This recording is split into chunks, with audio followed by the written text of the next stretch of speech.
Nation one में आप सभी का बहुत स्वागत। मैं हूं आपके साथ ऋषिभा। हाल ही में उत्तर प्रदेश में विधानसभा सत्र संपन्न हुआ और विपक्ष के द्वारा कई मुद्दों को सदन में लाया गया।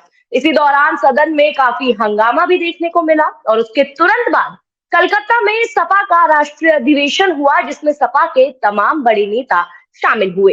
तो आज इसी पर बात करने के लिए हमारे साथ इस खास मुलाकात में मौजूद है बिजनौर की चांदपुर सीट से सपा विधायक स्वामी ओमवेश जी। सर, बहुत बहुत स्वागत है आपका नेशन वन में। धन्यवाद बहन जी, धन्यवाद। सर, अक्सर आप सुर्खियों में रहते हैं, चाहे किसानों के मुद्दे हो या कोई आंदोलन हो, तो इस बार ऐसे कौन से मुद्दे रहे जिन्हें आपने विधानसभा में उठाया? मैंने बहन जी, सबसे पहला मुद्दा मेरा था कि भारतीय जनता पार्टी सबका साथ, सबका विकास, सबका विश्वास का नारा दे करके काम करना दिखाती है। मैंने उठाया कि आपने सबका साथ, सबका विकास, सबका विश्वास का नारा दिया था, लेकिन वो नारा आपका चल नहीं पाया। फिर आपने जो है 80 और 20 का नारा दे दिया, देश को बांटने का काम कर दिया हिंदू और मुसलमानों में। जो मैंने ये बात कही कि ये देश जो है हिंदू और मुसलमान, सिख, ईसाई सबका देश है। हमारे क्रांतिकारी वीरों ने जो बड़ी बड़ी कुर्बानियां दी है देश के आजाद कराने के लिए, उन्होंने एक नारा दिया था, हिंदू मुस्लिम सिख ईसाई आपस में है सब भाई भाई। इसलिए हमारा फर्ज बनता है कि हम उनके नारे को सार्थक करें। जो नारा हमको दे करके गए हैं उस नारे को सार्थक करें। मैंने उसी नारे को विधानसभा में सार्थक किया है और मैंने यही कहा है कि ये देश जो है केवल हिंदुओं का देश नहीं है, बल्कि मुसलमानों का भी है, सिखों का भी है, ईसाइयों का भी है। सबका देश है, सब धर्मों का मानने वालों का देश है ये। जी, आपके विधानसभा के साथ साथ पूरे प्रदेश में वोटों के ध्रुवीकरण की बात भी अक्सर होती रही है, लेकिन स्वामी जी के पास ऐसा कौन सा मंत्र है जिसमें सभी समुदाय के लोग मंत्रमुग्ध होकर स्वामी जी की जय जयकार करने लगते हैं और इसका परिणाम 2022 में भी देखने को मिला है? बहन जी, यही मंत्र है मेरे पास है। मेरे पास यही मंत्र है कि राम प्रसाद, पंडित राम प्रसाद बिस्मिल अशफाक उल्लाह खां एक हिंदू था, एक मुसलमान था। एक 5 बार नमाज पढ़ता था, एक घंटों घंटों तक ईश्वर की साधना करता था। एक थाली में खाते थे दोनों भाई, एक साथ सोते थे। भारत माता के पैरों में पड़ी हुई गुलामी की बेड़ियों को तोड़ने के लिए तत्पर रहते थे। और कई बार ऐसी घटना होती थी कि एक थाली में खाना खा रहे हैं दोनों भाई। राम प्रसाद बिस्मिल अशफाक उल्लाह खां, राम प्रसाद बिस्मिल अपने हिस्से का खाना उनकी तरफ कर देता था।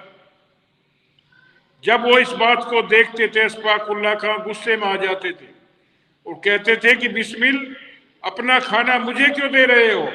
तुम भूखे रह जाओगे, परेशान रहोगे सारे दिन।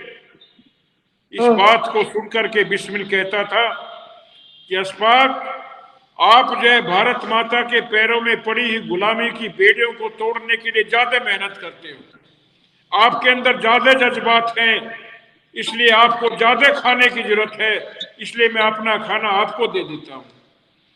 ये जो बात होती थी, और जब फांसी के फंदों को चूमने वाली बात आई, दोनों भाई गए फांसी के फंदों को चूमने के लिए।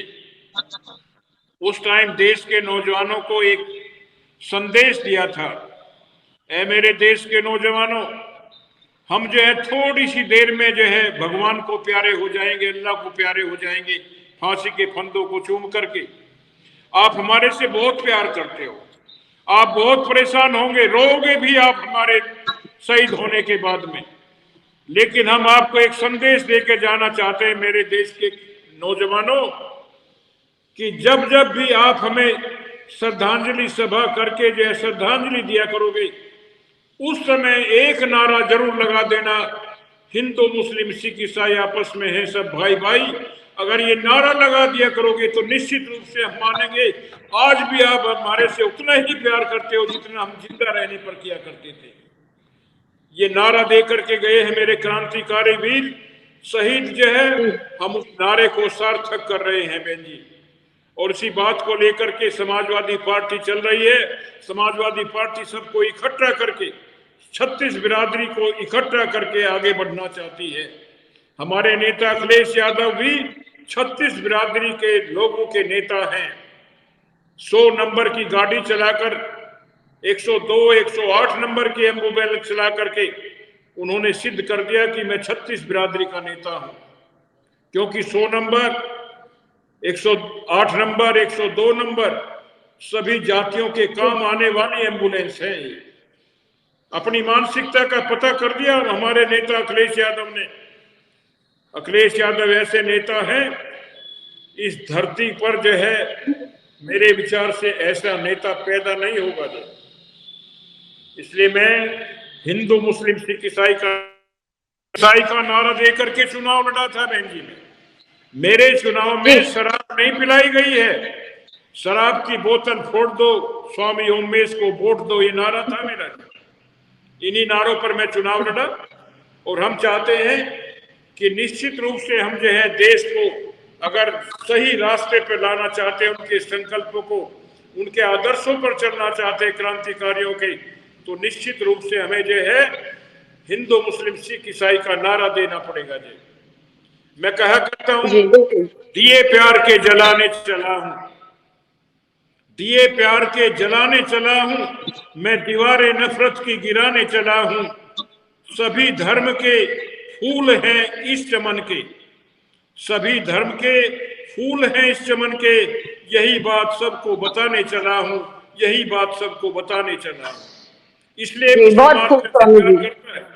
मैं गांव में जाता था, हिंदुओं के गांव में जाता था और मैं कहता था कि मेरे हिंदू भाइयों, आप घमंड कर रहे हो कि हम स्वामी ओमेश को प्यार करते हैं। आप मुसलमान भाइयों के गांव में जाकर के देखो, तुम्हारा घमंड चकनाचूर हो जाएगा उनके प्यार को देख करके।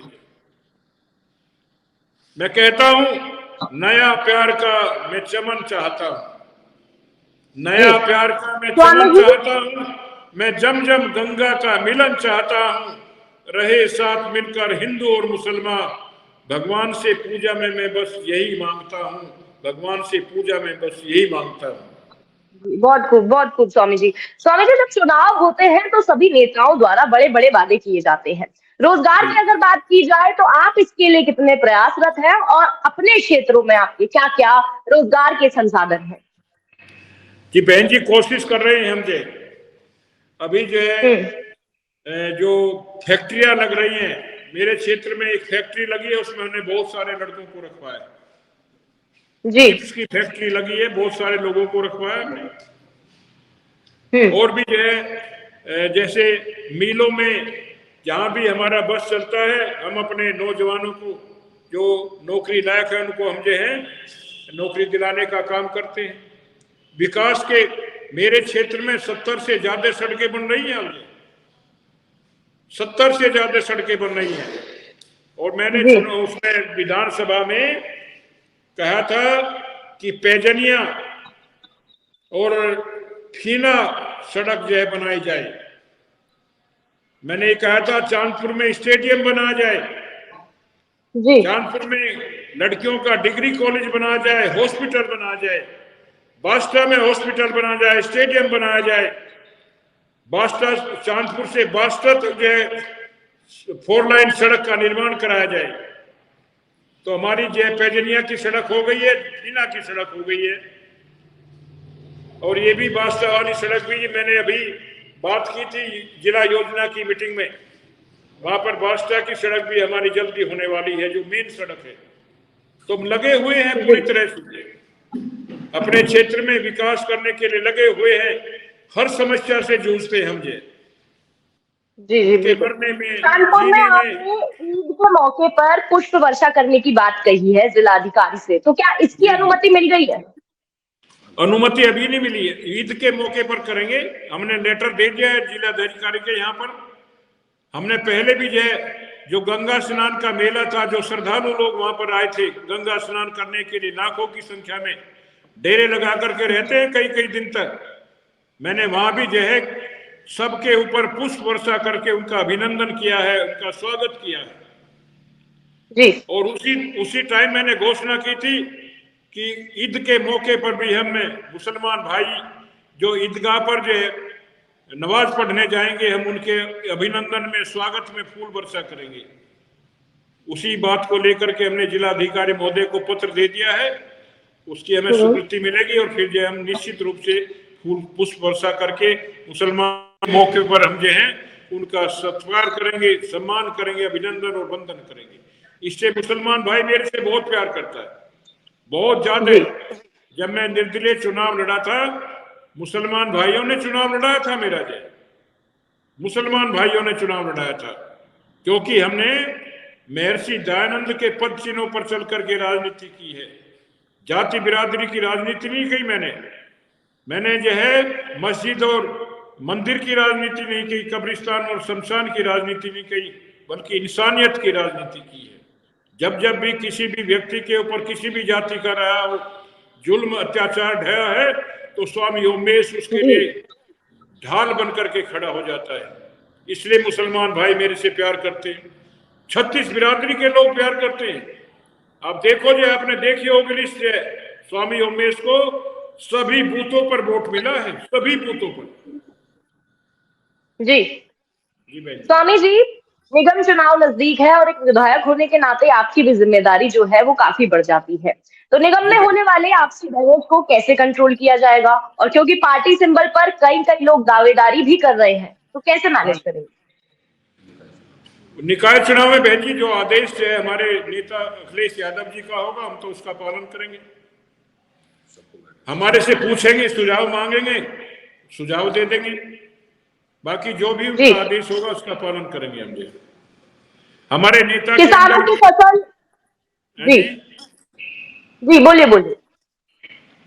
मैं कह रहा हूं हमारा नेता जो है ऐसा नेता है, एक बार चुंबक है, वो चुंबक एक बार जो उनके नजदीक पहुंच जाता है नहीं, तो जो चुंबक जैसे पकड़ लेती है ऐसे पकड़ लेते हैं, कहीं जाता नहीं है। फिर जो भी जाएगा उनके साथ चिपक जाएगा। ऐसे नेता हैं हमारे और ऐसे जो उनके पिताश्री थे जो माननीय मुलायम सिंह नेताजी हमारे ऐसे ही वो थे उनके साथ भी जो जाता था पास में, वो उनका ही होकर के रह जाता था। इसलिए दूसरी पार्टी वाले लोग जो है उनसे मिलने के लिए डरते थे कि ऐसा ना हो कि कभी हमें वहीं पर रहना पड़ेगा। तो नेताजी स्वामी जी, किसानों के जो मुद्दे हैं वो आप अक्सर प्रमुखता से उठाते आए हैं, तो ऐसे में जब जंगली जानवरों द्वारा किसानों की फसल कुचल दी जाती है, तो क्या सरकार द्वारा मुआवजा दिया जाता है किसानों को? उस पर मैं बोला था, मैंने कहा था कि किसान अपनी फसल बोता है, खाद डालता है, बीज डालता है महंगा, लाखों रुपए खर्च कर देता है, और जब फसल जो है बढ़ती है तो पशु खा जाते हैं। तो मैंने कहा कि हमें जो है तारों की बाड़ लगाने की इजाजत दी जाए, प्रतिबंधित ना किया जाए। तो माननीय मंत्री जी ने जो है ये कहा कि निश्चित रूप से बाड़ लगा सकते हैं किसान जो अपनी फसल को बचाने के लिए। मैंने कहा कि जो सांडों के द्वारा आदमी मार दिए जाते हैं रात को रखवाली करते हुए, उनका मुआवजा दिया जाए। तो मुआवजा देने की भी घोषणा जो है माननीय मंत्री जी ने कर दी थी। इसलिए हम किसान के लिए गन्ने के पेमेंट की लड़ाई लड़ते रहते हैं, गन्ने की पेमेंट की लड़ाई, और दूसरे भी जितने भी जो किसानों के मुद्दे आते हैं, चाहे बिजली का है, चाहे वो पुलिस का मुद्दा है, चाहे तहसील का मुद्दा है, हर मोर्चे पर हम खड़े हो जाते हैं खम ठोक करके। मेरे खिलाफ है 40 मुकदमे लगे थे, 40 मुकदमे, गरीब किसान मजदूरों की, मजलूमों की लड़ाई लड़ते हुए। अच्छा जी स्वामी जी, अगर बात गौशाला की करें तो जिले में गौशालाएं बहुत है, लेकिन उनकी सुध लेने वाला कोई नहीं है। तो ऐसे में आपको क्या लगता है सरकार को क्या करना चाहिए? सरकार को मेरे सुझाव हैं, सरकार को आप पहुंचा दो। पहला सुझाव है कि गाय का दूध जो है 100 रुपये लीटर कर दिया जाए। दूसरा सुझाव है कि जो गांव में गायें हैं, पशु हैं आवारा जो घूम रहे हैं, गांव को में लोगों को चिन्हित करके उनको एक एक पशु दे दिया जाए और उनको जो है 100 रुपए पर हेड जो है पशु के हेड से उनको पैसा दिया जाए। दूसरा सुझाव। तीसरा सुझाव है जो किसान अपना गन्ना बैलों के द्वारा बुग्गी में गाड़ी में लेकर के जाए सेंटर पर, उसको 10 रुपया जो है एक्स्ट्रा जो है पेमेंट दिया जाए। ये मैंने 3 सुझाव दिए हैं, इनको सरकार तक पहुंचा दो। अगर ये सुझाव जो है हमारे मान ले तो निश्चित रूप से जो है ये समस्या का समाधान अपने आप ही हो जाएगा और जो हम गौ माता कहते हैं उसकी सही मायने में हम पूजा करने लगेंगे। लेकिन गौ माता की क्या हालत हो गई है इसको हम सोच भी नहीं सकते। जी बिल्कुल स्वामी जी। स्वामी जी बहुत शुक्रिया नेशन वन के साथ जुड़ने का, बहुत बहुत धन्यवाद। धन्यवाद बहन जी, धन्यवाद।